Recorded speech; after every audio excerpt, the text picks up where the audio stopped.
How's the I'm in life? this. Well, you just dropped out, so say the last thing you said. I said I'm in this cold, sterile hotel room, but at least it's a nice hotel. The rock star life. Looks like Um, it's nice weather there. it's nice Seattle day, overcast in the upper 70s. Cool. Yeah, it's nice because we had some really frying weather here. I heard about that. The Damn. tomatoes like it though. The tomatoes are going nuts. Well, that's good. Yeah. So I'll be sad to leave this place. It's so pretty, but you know. So you're gonna move to Ojai, huh? Yeah, for the time being, just so I can, get my shit together financially to get a place of my Yeah. own. Ojai is nice. I like Ojai. There's some nice little venues up there too. I played at this one place. God, I can't think of the name. It had a wacky name. I played there with Joss one time. Oh yeah. Um, some this woman runs it. It's and there's like this vegan restaurant right next door to it. I can't think of the name of it. It had a really crazy name. Is it Farmer and the Cook? No, at least Oh. that's not the name of the venue. Yeah, the venue might be Um, different. yeah, I can't remember to look that up. But anyway, it was a cool little place. Well, one of the only times I played at Ojai was with Joss as well. So there you go. Oh, okay. Yeah. I've also played the Beatrice Wood Center. That's That's kind where of I a played with right. Joss. Yeah. Oh, okay. Yeah. Yeah, I've played that place a bunch of times. So how's the Anyway, road treating you? well, it's good. We've had 3 days in the same hotel, and it's a Hyatt Regency, so I can't complain about that. We had yesterday off, which was nice, and then we play today again. We do another show at Wolf Trap, and then Cool. and we go to North Carolina tonight, and then I think we have a day off tomorrow. So there were a couple of 6 show weeks that were pretty brutal, but um, it's a little bit right now. It's not too bad. So. But a lot of moving around and a lot of it's not the same. I mean, nowadays the drivers can't drive as long. It's regulated, electronically Really? regulated. And so what happens is I'll get 3 or 4 hours of sleep on the bus, but then we get to the hotel. So then I got to go back to sleep. I just can't do it on 3 or 4 hours. So that breaks up my day and kind of screws things up. So I don't, I just end up sleeping in the hotel and not doing much else. So you don't get a chance to really see the places you get to. It's all Well, I about. can, I mean, I can, but it just if it's a show day, we usually have to leave around 3 or 4. So by the time I get it together, and I don't really have time for a whole lot of stuff. Most of the people I've talked to who've done a lot of road work have that same issue where, I never got to see what I wanted to see because we were moving around so much and such and such. Yeah, I mean, it's pretty true. I mean, on previous tours, we had longer drives, so when I'd get in, I'd be good, and then I'd have my bike, which I can't have on this tour because we have too many people on the bus. Mm.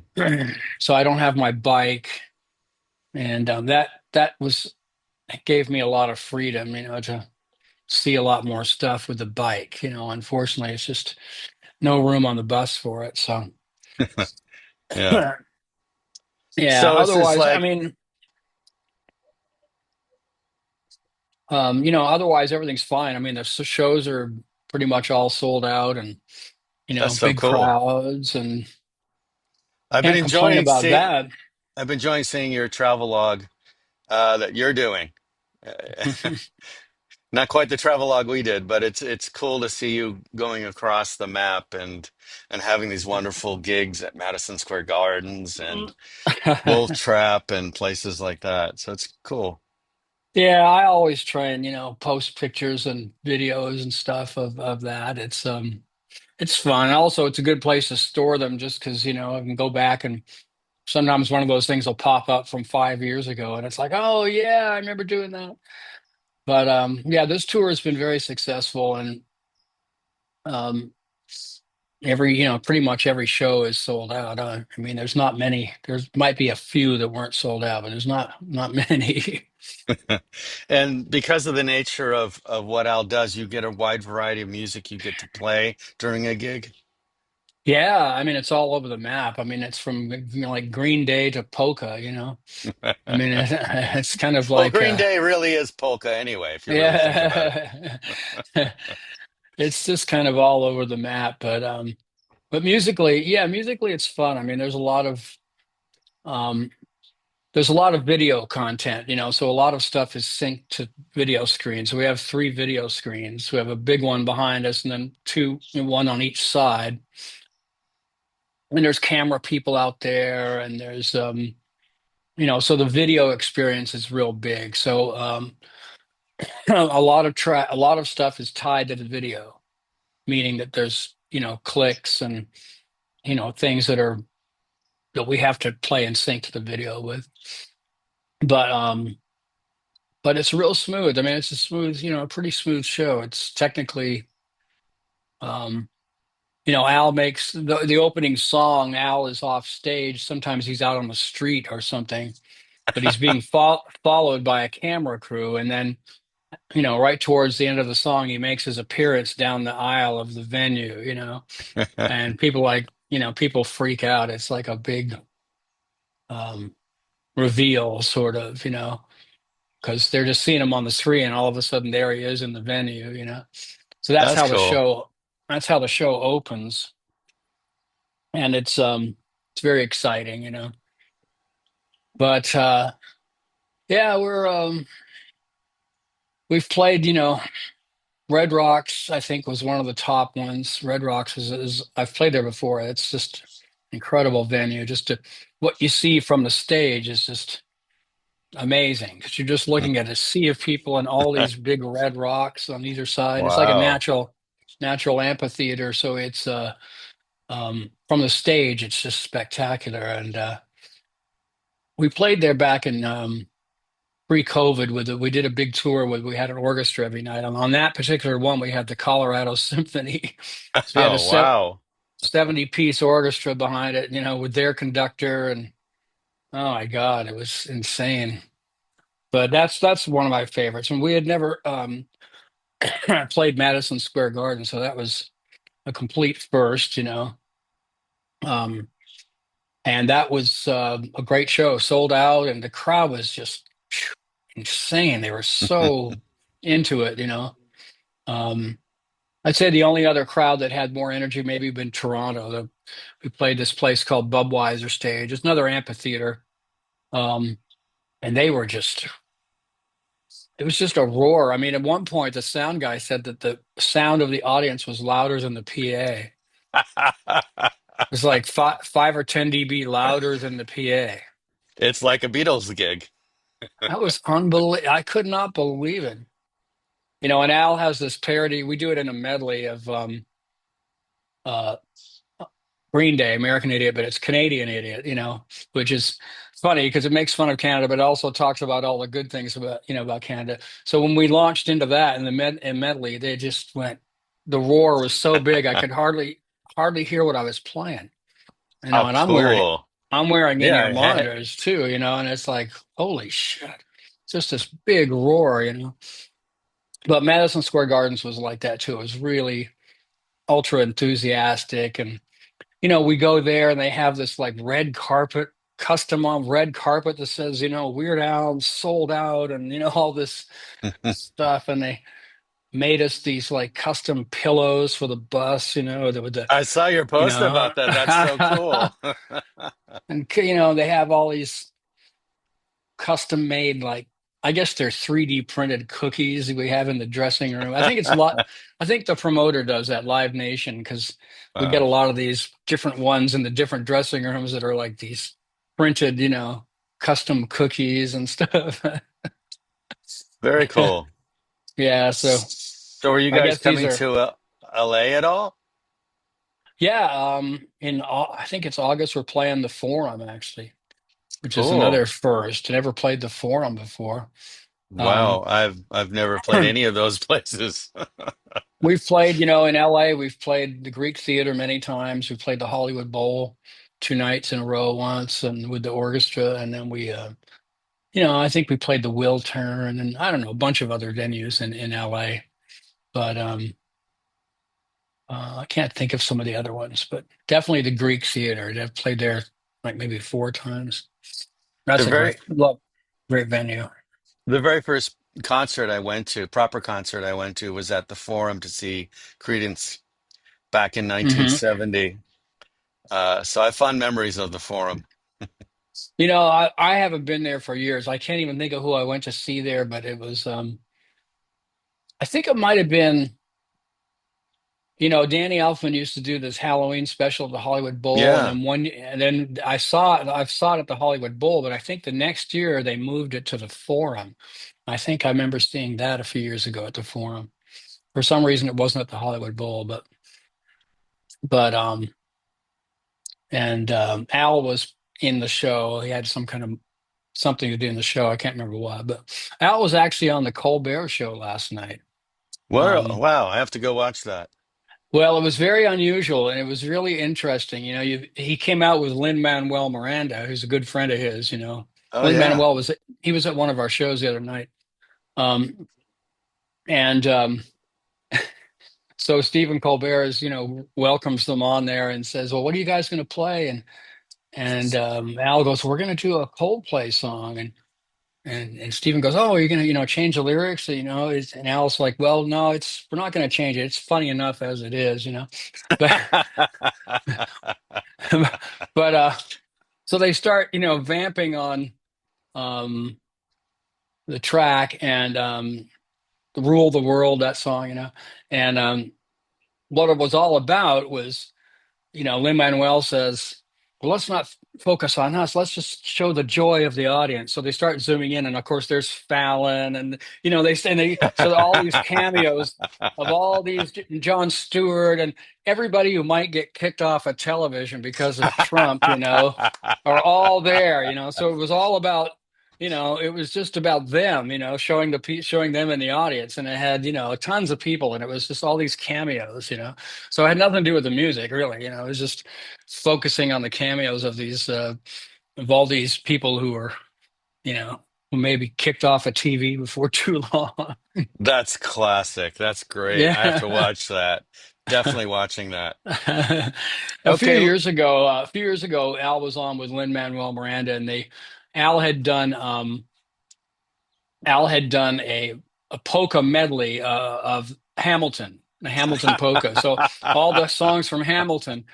So they were on Fallon, and the three of them, Jimmy Fallon, Manuel, and Al, did a kind of a rap, lip sync thing of the whole medley, and they all had different parts and stuff, and the audience was like on their feet. It was amazing. It That's was re- great. it was a great television moment. But Wow. yeah, so we're playing until end of September, I think, is when the last shows are. Wow. And you started in Yeah. June? Yeah, I think mid-June, 13th or around there, something like middle of June. We started in Las Vegas because I'm not a big fan of Las Vegas, but it makes sense to, do like a short residency because that's a good way to start because you can get all the bugs tweaked, get all the bugs worked out and things tweaked because you're not having to pack up every night. They can stay in one place. And it was at the Venetian. They have a very nice venue there. It's only about 1,800 seats, but I think we did 6 shows there. So Cool. they were all sold out. And it was nice to be able to, stay in one place for 6 days. You never get to do that on tour. If you're No, lucky, and yeah. like being here for 3 days is really unusual because we had a show and then a day off and another show. But so that was a luxury just be in Vegas for a week. Although I didn't go very far. I mean, it was like 15 degrees outside. So Yeah, not inviting to go yeah, sightseeing. yeah. Well, in Vegas, you're in a hotel and you can go everywhere without even going outside, all the Yeah. malls and restaurants and everything. You never have to actually go outside. So this is going to end after 45 minutes. So what we'll do is Okay. just log right back into the same link. That should Okay. work. In the meantime, before we start with talking about the album, I kind of wanted to give you an opportunity to plug Two Shores. Oh yeah. Yeah. So just say a little bit about that and its upcoming, because I'm going to try to have this ready to go in between Quiet Expanse's release on Friday and the 15th Mhm. release of Two Shores so that everybody wins kind of Right. thing. Yeah, well, it was an interesting thing. I'd just known Michael Whalen, through Facebook and through the Grammy world and everything. We hadn't met, but a couple of years ago, oops, dropped my AirPod. Hang on a second.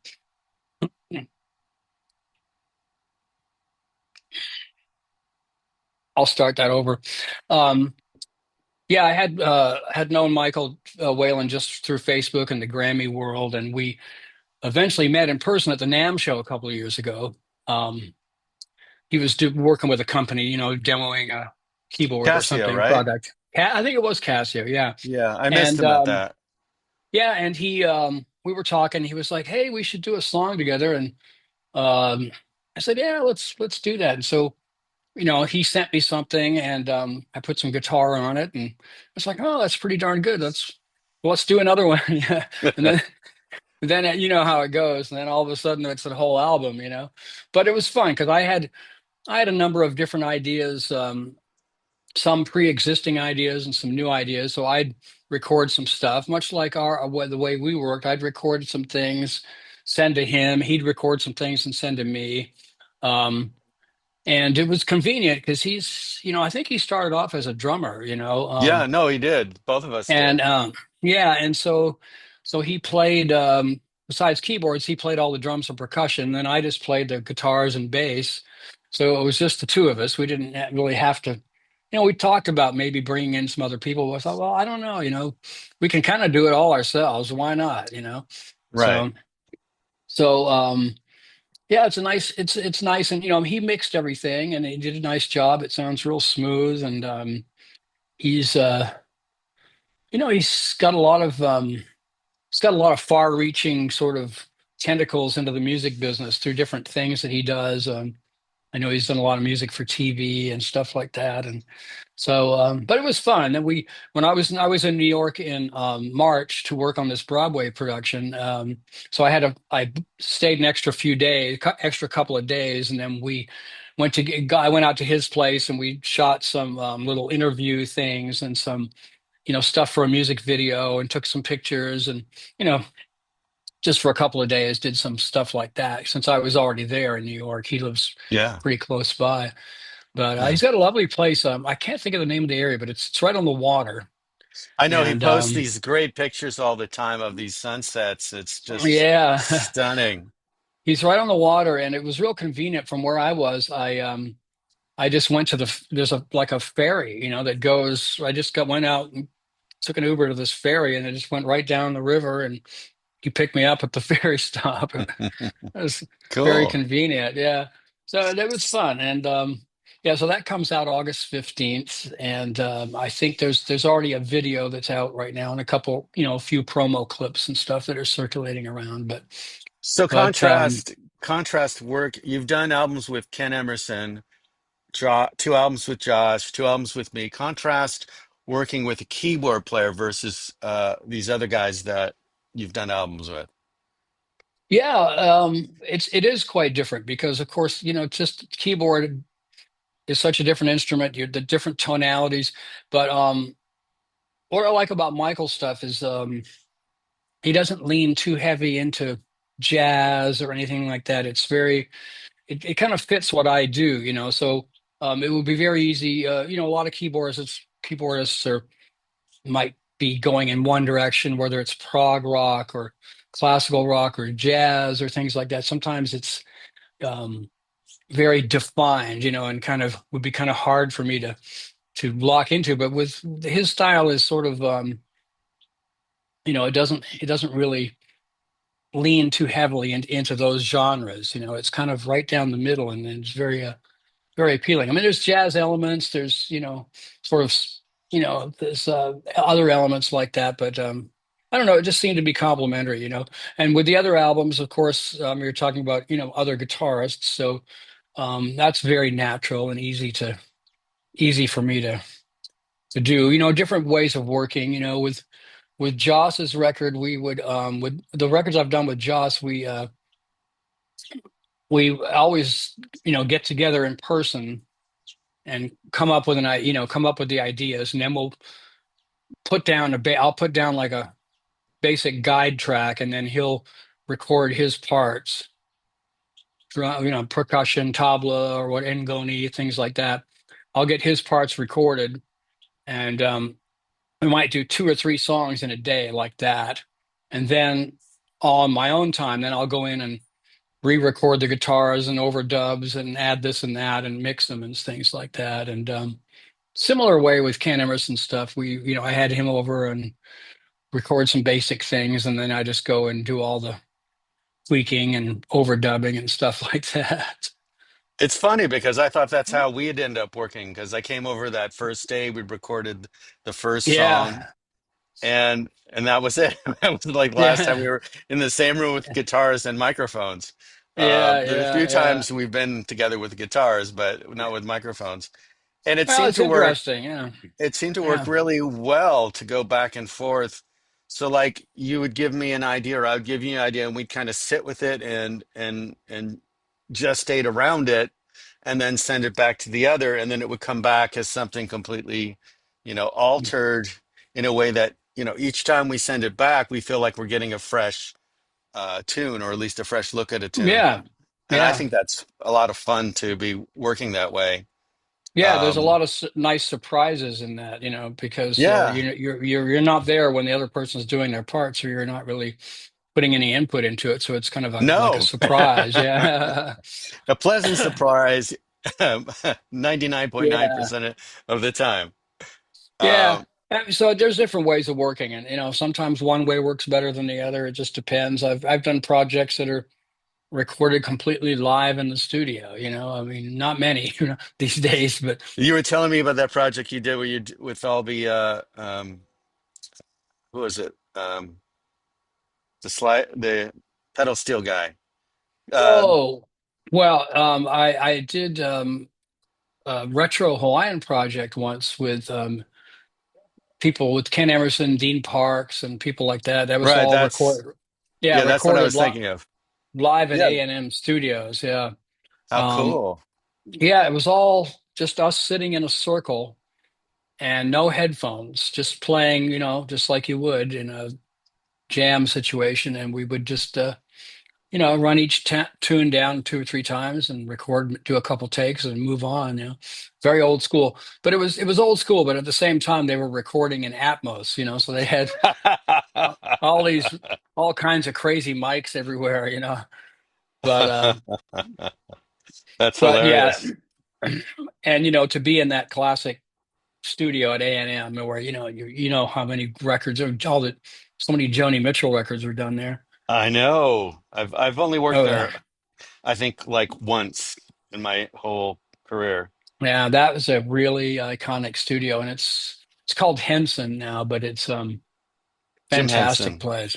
Yeah. Yeah, I think it might be changing hands too. I think I heard something about that, Yeah, but I did hear about that.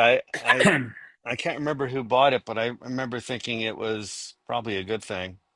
The people who were yeah, buying it, if I recall correctly, um, were people who appreciated its history. I'm just looking right. for all the songs here because I want to play a little bit of each song and then have us quickly, no more than a couple of minutes, tell some Yeah, background on each song, and so I can snip this up into little yeah, snippets for promo and then one big one for YouTube. You have a YouTube cool. channel, right? Oh yeah, yeah, Yeah, yeah. I thought you did. So the first one's Big Sur. Do you need to hear that? Um, yeah, I could stand to hear that. I mean, I think I did listen to these down, but Or I can play it here actually. Yeah, go ahead. Yeah, because I've got it right here. Um, let's just refresh my memory here.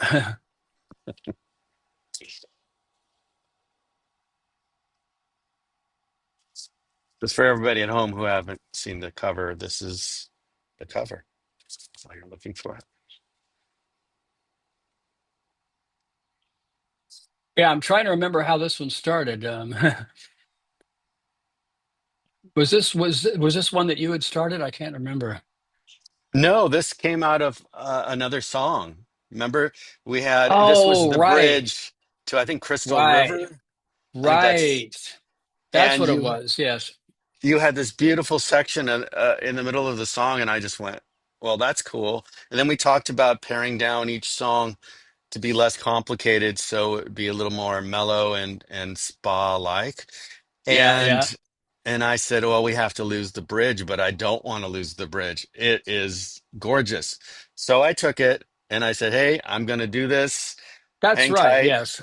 And I just pieced it together from all the parts that were already on it and then added like a 16 Right. bar interlude just to give it some breath. And the rest is That's just all right. stuff that you already recorded. So, That's right. That's right. It started from Crystal River. That's right. It was the middle section. Right. Wow, that's and very cool. it's funny because it ended up, for me, ended up being one of my favorite songs off the album when it started out as not even being a song, Right. which is pretty cool when you think about it. That is cool. That is cool. Oh man. Yeah. And say a little something about the soprano guitar. I mean, you use it all over the album, but this is one where it really gets, Right. it adds so much just harp-like beauty to it. I really love that. So, Yeah, tell the us- the soprano. I use the soprano guitar a lot these days. I used to also before I had the soprano guitar, I used to often capo up to like the seventh fret, and use an open tunings and get a similar kind of sound. And that's also a really great tone too, because the harmonics of the notes all of a sudden are elevated to a much higher level. They kind of tickle your ear a little bit, I think, But with the soprano guitar, it's even more so because it's tuned a seventh higher than standard tuning. So that is way up there. And so, and I always use it in some kind of alternate tuning and, um, throw in a lot of that kind of sort of harp-like stuff. It makes it sound kind of like a dulcimer or something like that. I was It thinking of works. It like, works yeah, it works in a lot of different settings. it does. And the resonance on it is also very different. Yeah. You know, I've got like the quattro and I had your tricordia for a while. And they're both higher pitched, but there's something about that particular guitar. And it's Yeah. made by Velote. Villette. Yeah. Joe Villette Velote. in Woodstock, New York. Yeah. Um, in fact, I was in Woodstock or near Woodstock. I should have made an appointment and went to see him. I didn't Yeah, think see if he about give you another one. that. Yeah. Well, the one that's the most common is a 12-string version, which is nice too. But after hearing it, I thought, well, on the recording, it's going to be just people will just think it's a mandolin. Yeah. It doesn't sound that much different. But this one, being just six-string, it really is unique sounding. So on this song, we've got your main guitar, which I think was your Taylor, Yes. and then the Velote soprano guitar.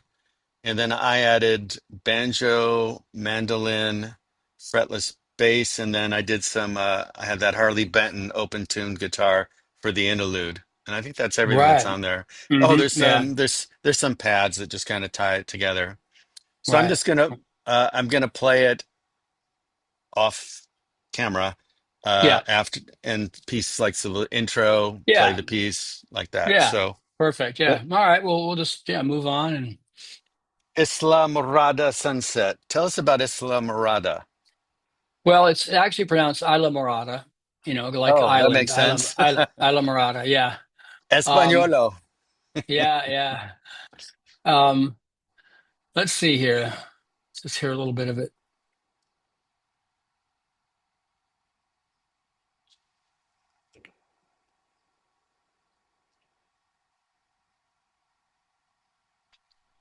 Yeah,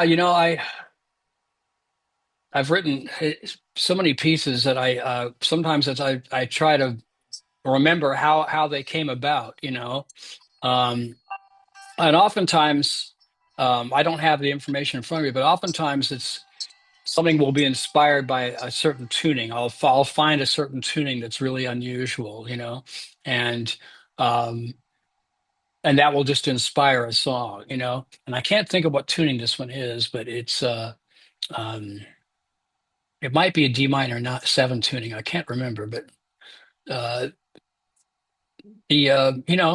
I have spent time down in the Keys. Every year for a while, I was going down to Key Largo, which is right next to Isla Morada. Um, hang out for a week or 10 days with my friend, and we saw lots of great sunsets. I tell you, I mean, it's because it's interesting because it's the Keys are a very narrow island. So on one side of the island you get the sunset, and on the other side of the island you get the sunrise. You know, That's cool. It's very yeah. cool. But it's I used to live in Florida, and I'm not really a fan, but down in the Keys it's really really kind of nice. It's a Is very it chill is kind of it vibe there. is it kind of like a East Coast version of Hawaii in some way? Yeah, I mean, a lot of people from the East Coast, vacation in Florida, and a lot of people live in Florida, but um, it's different. It's very different physically, of course, from Hawaii because Hawaii is, you've got mountains, and of course the Keys are just flat Flat. Yeah. bits of sand, Um, but the vibe is similar. I mean, it's a very relaxed vibe, and we have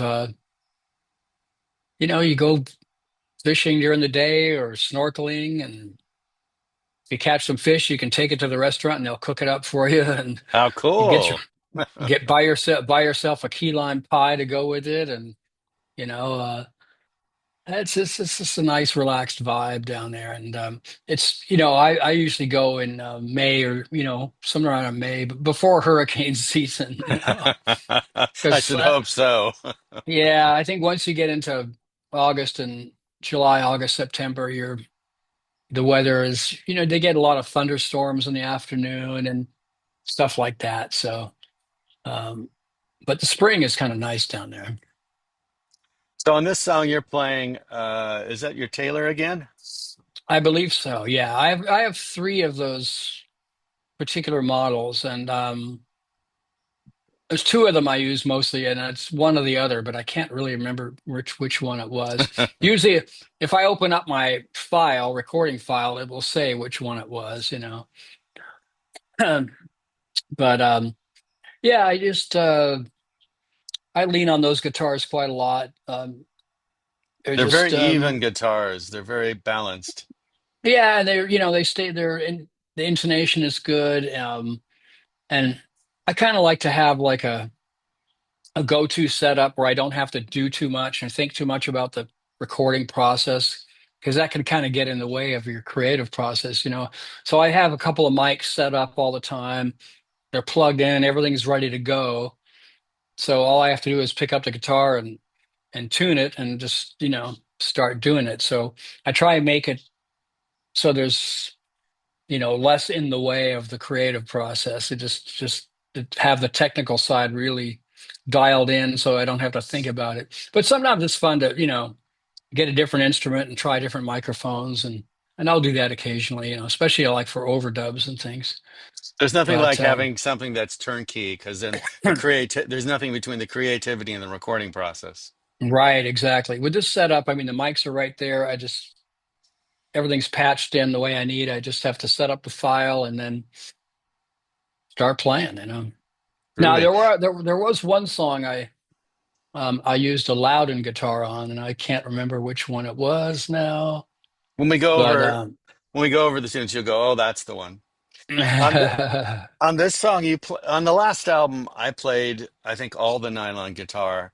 On this album, on this song, you played a beautiful kind of Dominic Miller-ish part on it, and that was real refreshing because you're playing on a Cordoba a slightly flamenco guitar. It's the Luna, Yeah, I think.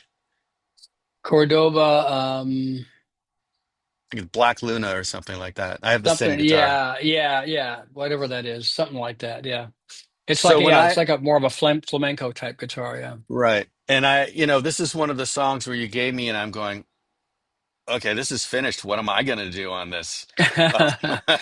And Yeah, that was I played the chordal part, and then I had an idea for the melody, so I threw that on there. And so I figured I'll just play bass on this, and then it just say, oh, it'd be nice to have a counter melody on this other section. So I did it on, I think I did it on 12 string and harmonies. And then for the solo, I think I used my classical guitar to contrast from the guitar, so they'd sound like a different player.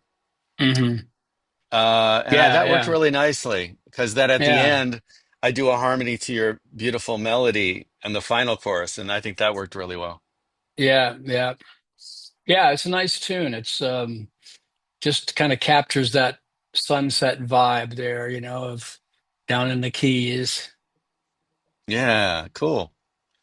All right, we've got 3 minutes and 42 seconds left. We can start talking about a song, the next song, which is Le Crescent. Which Lake Crescent's one of the ones I came up with, and the story behind Yeah, it is I'd written this when I lived in Seattle briefly in 1998, and the landscape there is just absolutely phenomenal, and I was so moved by almost everything that I saw because living here in LA, where everything's cemented over, you have a lot less of that, and yeah, so I wrote this little piece, and I always meant to like, okay, when I do my fingerstyle guitar album, this will be on it. And I've never done a fingerstyle album up until the last album you and I did. So one of the main drivers of bringing some of these old songs is to fruition and finishing them was because I realized I'm not a fingerstyle guitar player per se. I have some songs that are like that. So being able to work with them with somebody who's, so adept, um, you were kind enough to double my part because my original part was a little shaky in places, but it had some nice dynamics to it. So the track is you and I panned, and then right.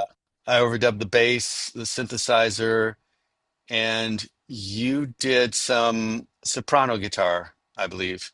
I think And so. what Yeah, but what I really liked is I felt it needs some more of you in it. I thought it was too much me.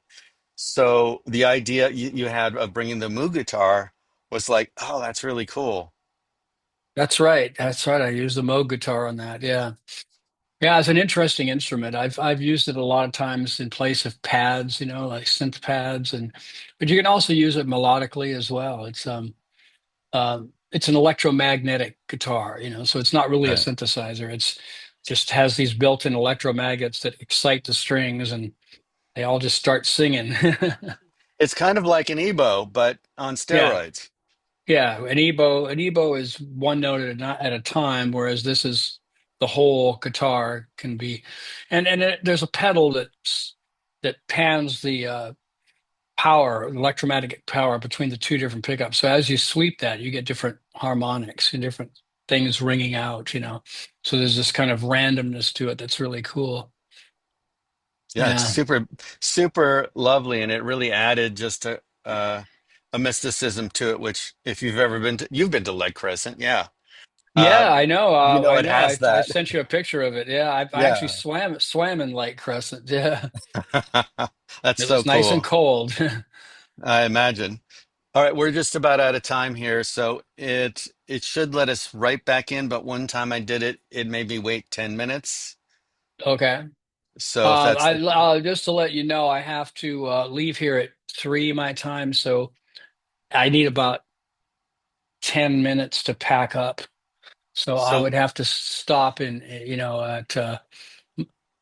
two, like around 2:45 my time, so that's which would eleven be forty five my 11. time. Yeah, yeah, yeah. That's when I'd have to stop because the the bus is leaving at 3, and I've got to be on it because it's That a way, kind of a it's not an Uberable drive. It's like 20